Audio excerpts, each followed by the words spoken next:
Good morning and welcome to today's Committee on Criminal Justice. Place all electronic devices to vibrate or silent mode. Thank you for your cooperation. Chair, we are ready to begin. Good morning.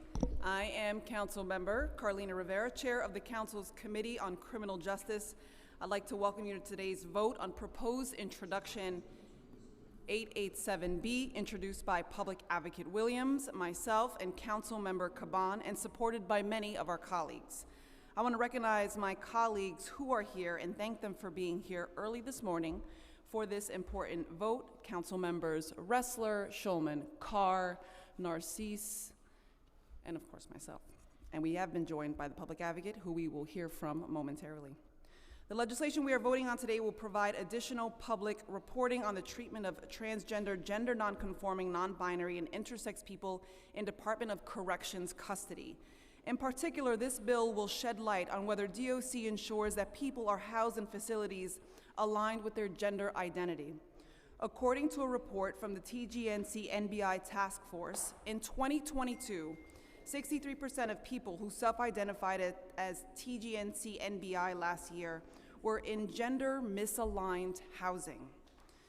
These decisions can have dire consequences. When TGNC NBI people are in gender misaligned housing, they are subject to increased risk of sexual assault, harassment, and other forms of violence. We must know the scope of this issue in order to hold DOC accountable for ensuring safety and equitable treatment for all individuals in custody. I want to thank the TGNC NBI Task Force for their input that informed this legislation and their continued advocacy on behalf of transgender, gender nonconforming, non-binary, and intersex people in custody. I also want to thank the Public Advocate for his leadership on this legislation, which I am proud to co-sponsor, and urge my colleagues to vote aye. And before I ask the clerk to call the roll, Public Advocate Williams would like to make some remarks about the bill. Thank you very much, Madam Chair. Much appreciated. As mentioned, my name is Jamani Williams. I'm the Public Advocate for the City of New York. I want to thank again the Chair, Chair Rivera, and the members of the Committee on Criminal Justice for holding this vote. Thank you for your sponsorship, as well as Councilmember Caban and all the other council members who supported. Nearly 1 in 6 transgender, gender nonconforming, non-binary, and intersex TGNC-NBI people have been to prison. Too often, departments of correction do not house TGNC and NBI people in populations consistent with their gender identities, and instead isolate them or place them in housing units according to the sex they were assigned at birth, regardless of whether that aligns with their gender identity or if they've medically transitioned.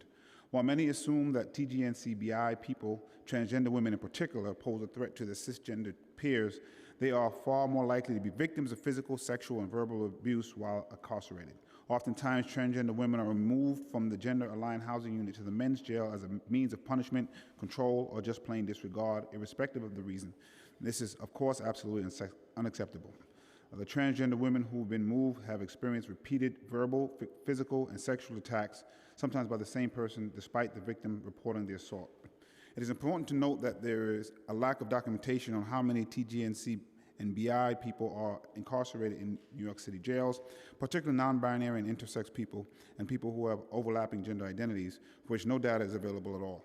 My bill intro 0887 would require DOC to report on a monthly basis information related to individuals in DOC custody whose gender identity is different from the sex they were assigned at birth, including TGNC and BI individuals. DOC would also be required to report information regarding such individuals' housing unit placement, denials, and objections to current housing unit placements, as well as instances of violence against such individuals.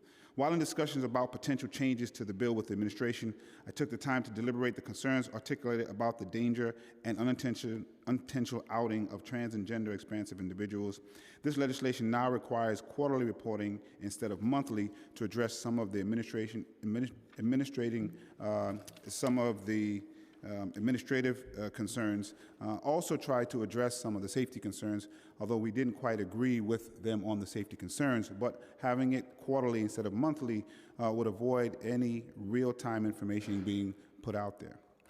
The reality is that Rikers Island is currently unsafe for trans and gender expansive individuals, and not enough has been done to address the current violence experienced by those incarcerated there. This reporting bill maintains that identifying information is kept confidential while providing transparency on where TGNCI and BI individuals are housed, how often they are transferred, and where they are transferred to. In fact, the other day I was informed by a public defender that they have 7 clients at Rikers Island, all transgender women, who were placed in men's housing units and remain there despite the attorney's Herculean efforts to get them transferred to gender-aligned women's facilities. These individuals have been repeatedly sexually and physically assaulted, but DOC has not relocated these 7 women. I'm asking the administration to immediately transfer these individuals to gender-aligned housing.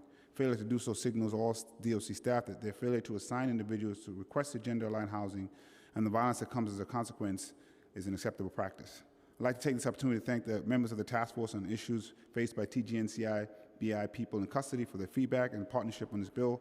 Particularly, I'd like to thank Deborah Lolay, who made herself available this weekend to answer all of my questions as we were trying to respond to some of the administration's concerns.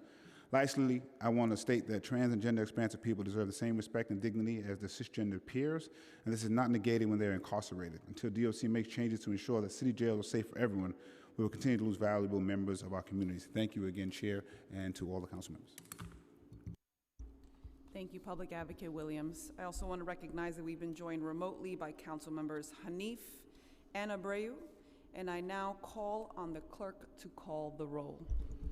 Good morning, William Martin, Committee Clerk. Roll call vote, Committee on Criminal Justice. Proposed introduction 887B. Chair Rivera. I vote aye. Abreu. I vote aye. Thank you. Hanif. I vote aye. Thank you. Narcisse. I vote aye. Ressler. Aye. Schulman. Aye. Stevens. Carr. Aye. By a vote of 7 in the affirmative, 0 in the negative, and no abstentions, item has been adopted by the committee. We're going to hold the roll open for 2 minutes for Councilmember Stevens. I want to thank the other members of the committee. Thank you so much.